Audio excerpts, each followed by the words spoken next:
ಇದ್ದಾರೆ, ಅವರಿಗೆ ಏನು ಟಚ್ ಮಾಡಲಿಕ್ಕೆ ಅವಶ್ಯಕತೆ ಇಲ್ಲ ನನಗೆ.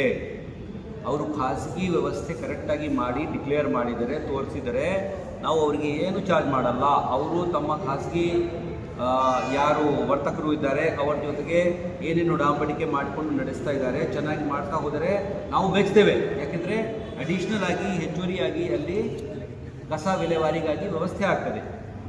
ಅವರು ಮಾಡ್ತಾ ಇಲ್ಲ. ಅವರು ಏನು ಮಾಡ್ತಾ ಇದ್ದಾರೆ, ನಮ್ಮ ಸಿಸ್ಟಮ್ಗೆ ದುರುಪಯೋಗ ಮಾಡಿಕೊಂಡು ಲೋಕಲ್ ಬರ್ತಕ್ಕಂಥ ನಮ್ಮ ಆಟೋ ಇತ್ಯಾದಿ ಖಾಸಗಿ ವ್ಯವಸ್ಥೆ ಏನಿದೆ ಅದರಲ್ಲಿನೇ ತಮ್ಮ ಕಸ ಹಾಕ್ಕೊಂಡು ನಮ್ಮ ಕಾನೂನು ಪ್ರಕಾರ ಅವ್ರ ಹತ್ರ ಹೋಗ್ಲಿಕ್ಕೆ ಆಗಲ್ಲ. ಆದರೂ ಸಹ ನಮ್ಮವರು ಅಲ್ಲಿ ಹೋಗಿ ಆಟೋನಲ್ಲಿ ಅಲ್ಲಿ ಹೋಗಿ ತಗೊಂಡು ಬಂದು ನಮ್ಮ ಲ್ಯಾಂಡ್ಸ್ಕೇಪ್ ಸೈಡ್ಗೆ ಹಾಕೋದು, ಅದು ಯಾವ ಥರದ್ದು ಪ್ರಯೋಜನಕಾರಿ ಇಲ್ಲ. ಯಾಕೆಂದರೆ ಅವ್ರದ್ದು ಜವಾಬ್ದಾರಿ ನಮ್ಮ ಮೇಲೆ ಪರೋಕ್ಷವಾಗಿ ಮಾಡಿದರೆ ನಾವು ಅವ್ರಿಗೆ ದಂಡ ಹಾಕ್ತೀವಿ. ಹಿಂದೆನೇ ನಾವು ಅವರಿಗೆ ಡಿಕ್ಲೇರ್ ಮಾಡ್ಲಿಕ್ಕೆ ಹೇಳಿದ್ದೀವಿ, ನೀವು ಹೇಗೆ ಮಾಡ್ತಾ ಇದ್ದೀರಿ ಅಂತ ಡಿಕ್ಲೇರ್ ಮಾಡಿಬಿಟ್ಟು ಪೇಪರ್ನಲ್ಲಿ ಕೊಟ್ಟೆ. ಆಗ ಯಾರು ಡಿಕ್ಲೇರ್ ಮಾಡಿಲ್ಲ, ಅದು ಏನು ಬರಲ್ಲ ಅಂತ ತಿಳ್ಕೊಂಡ್ರು. ಖಾಸಗಿ ಏಜೆನ್ಸಿಗೆ ದಂಡ ಇಲ್ಲ. ನಾನು ದಂಡ ಹಾಕೋದು ಆ ಮನುಷ್ಯನಿಗೆ, ಯಾರು ಅಪಾರ್ಟ್ಮೆಂಟ್ ಓನರ್ಸ್ಗೆ ಯಾರು ಕರೆಕ್ಟಾಗಿ ವಿಲೇವಾರಿ ಮಾಡ್ತಾ ಇಲ್ಲ. ಅವರು ಆ ಖಾಸಗಿ ಅವ್ರ ಜೊತೆಗೆ ಚೆನ್ನಾಗಿ ವಿಲೇವಾರಿ ಮಾಡಲಿಕ್ಕೆ ವ್ಯವಸ್ಥೆ ಮಾಡಿದರೆ ಭಾಳ ಒಳ್ಳೆಯದು. ಇದಕ್ಕಾಗಿ ನಾವು ಇಂಪ್ಯಾನಲ್ಮೆಂಟ್ ಮಾಡಲಿಕ್ಕೂ ಕೂಡ ವ್ಯವಸ್ಥೆ ಮಾಡ್ತಾ ಇದ್ದೀವಿ. ಆದರೆ ಅವರು ಅದು ಸುಮ್ಮನೆ ಲೆಕ್ಕದಲ್ಲಿ ತೋರಿಸ್ಲಿಕ್ಕಿದ್ದಾರೆ, ಪ್ರೈವೇಟಿಂದ ಮಾಡ್ತಾ ಇದ್ದೀನಿ. ಮಾಡ್ತಾ ಇರೋದು ಏನು, ನಮ್ಮ ಸಿಸ್ಟಮ್ನಲ್ಲಿ ನಮ್ಮ ಇದರಲ್ಲಿನೇ ಟೆಂಪೋ ಟ್ರ್ಯಾಕ್ಟರ್ನಲ್ಲಿನೇ ಟೆಂಪೋನಲ್ಲಿನೇ ಇದು ಹೋಗ್ತದೆಲ್ಲ ಮನೆಗೆ, ಅಲ್ಲಿನೇ ದುರುಪಯೋಗ ಮಾಡಿಕೊಂಡು ಅಲ್ಲಿನೇ ಹಾಕ್ಕೊಂಡು BBMPಗೆ ಯಾವುದೇ ಹಣ ಬರ್ತದೆ ದುರುಪಯೋಗ ಮಾಡ್ತಿರೋದ್ರಿಂದ ಡಬಲ್ ಪೆನಾಲ್ಟಿ ಮಾಡ್ತೀವಿ. 15,000 ರೂಪಾಯಿ ಆಗ್ತಾ ಇದ್ದಾರೆ ಅಂತ ಹೇಳ್ತಾರೆ. 12 ರೂಪಾಯಿ ಪರ್ ಕೆಜಿ. BBMP ಪಾತ್ರನೇ ಹೆಚ್ಚಿರುತ್ತಲ್ಲ. BBMP ಸಿಬ್ಬಂದಿಗಳು ಹಾಗೆ BBMPಯ ವರ್ಕರ್ಸ್ ಏನಿದ್ದಾರೆ ಅವರು ಸ್ಟ್ರಿಕ್ಟ್ ಆಗಿದ್ರೆ ಇವ್ರು ಯಾಕೆ ಅದನ್ನು ಈಗ ಅದು ನಮ್ಮ ಕಾಂಟ್ರಾಕ್ಟರ್ ವ್ಯವಸ್ಥೆ ಎಲ್ಲ. ಅದು ಖಾಸಗಿಯಲ್ಲಿ ನಮ್ಮ ಕಾಂಟ್ರಾಕ್ಟರ್ ಕೊಟ್ಟಿದ್ದೀವಿ.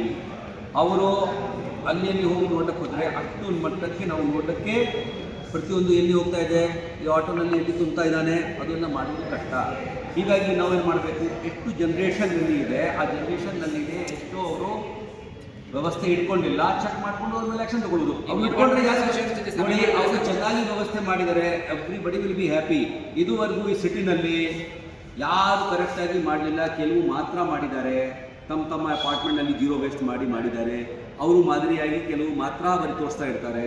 ಉಳಿದು ಎಲ್ಲ ಯಾರ್ಯಾರ ಹೆಸರಿನಲ್ಲಿ ನೋಡಿ, ಒಂದು ಖಾಸಗಿ ಪ್ಲಾಂಟ್ ಇದೆ, ಅವ್ರಿಗೆ ಬರೀ 750 ಟನ್ ಕೆಪಾಸಿಟಿ ಉಳ್ಕೊಳ್ಳುತ್ತೆ. ನಮ್ಮದೇ 550 ಟನ್ ಇರುತ್ತೆ ಅಲ್ಲಿ. ಅವ್ರಿಗೆ 750 to 800 ಟನ್ ಇದೆ. ಆ 250 ಟನ್ ಇಲ್ಲಿ ಮತ್ತು ಎಲ್ಲರೂ ಅವರಿಗೆ ತೋರಿಸ್ಬಿಟ್ಟು ನಾನು ಅಲ್ಲಿ ಕಳಿಸ್ತಾ ಇದ್ದೀನಿ ಅಂತ ಹೇಳಿದರೆ ತೋರಿಸ್ಲಿ, ಅಲ್ಲಿ ಕಳಿಸ್ತಾ ಇದ್ದಾರೆ. ಸರ್, ಈ ಖಾತಾ ಎಲ್ಲ ಇಶ್ಯೂ ಎಷ್ಟಾಗಿದೆ ಸರ್? ಓಕೆ, ಈ ಖಾತಾ ಸಂದರ್ಭದಲ್ಲಿ ಈಗಾಗಲೇ 25,000 ಈ ಖಾತಾಗಳನ್ನು ನೀಡಲಾಗಿದೆ. ನಮ್ಗೆ ಗೊತ್ತಿದ್ದ ಹಾಗೆ 21 ಲಕ್ಷ ಡ್ರಾಫ್ಟ್ ಈ ಖಾತಾ ಈಗಾಗಲೇ ಆನ್ಲೈನ್ ಇದೆ. 40,000 ನಮ್ಮ ARO's ಹತ್ರ ಪೆಂಡಿಂಗ್ ಇದೆ.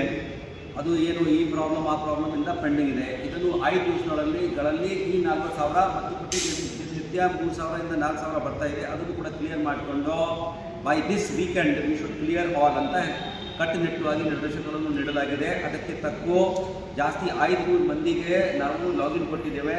RI-25 ವೈಟ್ ಲಿಸ್ಟಿಂಗ್ ಮಾಡ್ತಾ ಇದ್ದೇವೆ. ಯಾರು ಇಟ್ಕೊಂಡಿದ್ದಾರೆ ಅವ್ರ ಜಾಗಕ್ಕೆ ಅಡಿಷ್ನಲ್ ಯಾರು ಅಪಾಯಿಂಟ್ಮೆಂಟ್ ಮಾಡ್ತಾ ಇದ್ದೇವೆ. ಸೊ JC ಏನು ಮಾಡ್ತಾರೆ, ಇವರು ಸುಮಾರು ಜಾಸ್ತಿ ಇಟ್ಕೊಂಡಿದ್ದಾರೆ, ಕಿತ್ಬಿಟ್ಟು ಬೇರೆಯವ್ರಿಗೆ ಕೊಡ್ಬೋದು. ಹೇಗೆ ಸರ್ವೆ ಡಿಪಾರ್ಟ್ಮೆಂಟಲ್ಲಿ ಇಲ್ಲೇ ಸರ್ವೆ ಅಂತ ಮಾಡಿದ್ದಾರೆ ಅಥವಾ ರಂಡಮೈಸ್ ಮಾಡಿ ಇಲ್ಲಿ ಬರೀ ಎಷ್ಟೇ ಹೋಗಬೇಕು ಅಂತ ಮಾಡಿದ ಮೇಲೆ ಸ್ವಲ್ಪ ಶಿಸ್ತು ಬಂತು. ಇದೇ ಪ್ರಕಾರ ನಾವು ಕೂಡ ಯಾರು ಅವರು ಒಂದು ಕಡೆಗೆ ಈ ಎಲ್ಲ ಏರಿಯಾ ನಮ್ಮದೇ, ಬೇರೆ ಎಲ್ಲಿಯೂ ಯಾರಿಗೂ ಹೋಗ್ಲಿಕ್ಕೆ ಆಗಲ್ಲ ಅಂತ ತಿಳ್ಕೊಂಡ್ರೆ ಅವ್ನಿಗೆ ಸ್ವಲ್ಪ ಟೈಮ್ ತೊಗೊಂಡ್ರೆ ಡಿಲೇ ಮಾಡ್ತಾ ಹೋದರೆ ಅವ್ನು ಕಟ್ ಮಾಡಲಿಕ್ಕೆ ಅದನ್ನೆಲ್ಲ ತೊಗೊಂಡು ಬೇರೆಯವ್ರಿಗೆ ಕೊಟ್ಬಿಡ್ತೇವೆ. ಸರ್, ಈಗ ನೀವು ವಲಯಕ್ಕೆ ಭೇಟಿ ಕೊಟ್ಟಿರಿ, 8 ವಲಯಗಳು ಕೂಡ ಸಾಕಷ್ಟು ದೂರುಗಳು ಬಂದಿದ್ದು.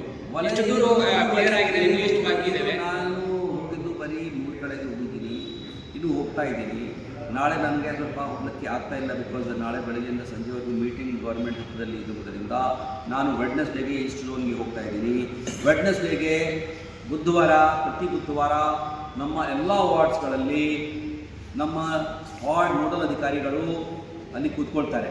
ಅಲ್ಲಿ ಜನರು ಸಮಸ್ಯೆನೂ ನೋಡ್ಕೊಳ್ತಾರೆ ಮತ್ತು ಅಲ್ಲಿ ವಾರ್ಡ್ನಲ್ಲಿ ಇರ್ತಕ್ಕಂಥ ಬೇರೆ ನಮ್ಮ ಸಿಬ್ಬಂದಿ ಹೇಗೆ ಕೆಲಸ ಮಾಡ್ತಾ ಇದ್ದಾರೆ ಮತ್ತು ಬೇರೆ ಏಜೆನ್ಸೀಸ್ ಏನು ಕೆಲಸ ಮಾಡ್ತಾ ಇದೆ ಅವೆಲ್ಲ ಕೋಆರ್ಡಿನೇಷನ್ ಮಾಡಲಿಕ್ಕೆ ನಾವು ward level nodal officers AEE ಮತ್ತು ಅದರ ಮೇಲ್ಪಟ್ಟ ದರ್ಜೆಗೆ ಅಧಿಕಾರಿಗಳನ್ನು ನೇಮಕ ಮಾಡಿದ್ದೇವೆ. ಸೊ ಅಲ್ಲಿ ಹೋಗ್ತಾರೆ. ಎಲ್ಲ ರೆವಿನ್ಯೂ ಅದಾಲತ್, ಯಾರು ರೆವಿನ್ಯೂ ಅದಾಲತ್ ಮಾಡ್ತಾರೆ. ಜೆ ಸಿ ಅವರು ಕೂಡ 10 ಗಂಟೆಯಿಂದ 2 ಗಂಟೆವರೆಗೂ ತಮ್ಮ ಆಫೀಸ್ನಲ್ಲಿ ಇಟ್ಕೊಂಡು ಅವರು ಕೂಡ ಹಿಯರಿಂಗ್ ಮಾಡ್ತಾರೆ. ನಾವೆಲ್ಲ ವೆಡ್ನೆಸ್ಡೇಗೆ ಇವೆಲ್ಲ ನೋಡಿಕೊಂಡು ವ್ಯವಸ್ಥೆ 3 ಗಂಟೆಯಿಂದ 5 ಗಂಟೆಗೆ ಝೋನಲ್ ಕಮಿಷನರ್ ಈಸ್ಟ್ ಆಫೀಸ್ನಲ್ಲಿ ಜನಸಂಪರ್ಕ ಮಾಡಲಿಕ್ಕೆ ಇದ್ದೀನಿ.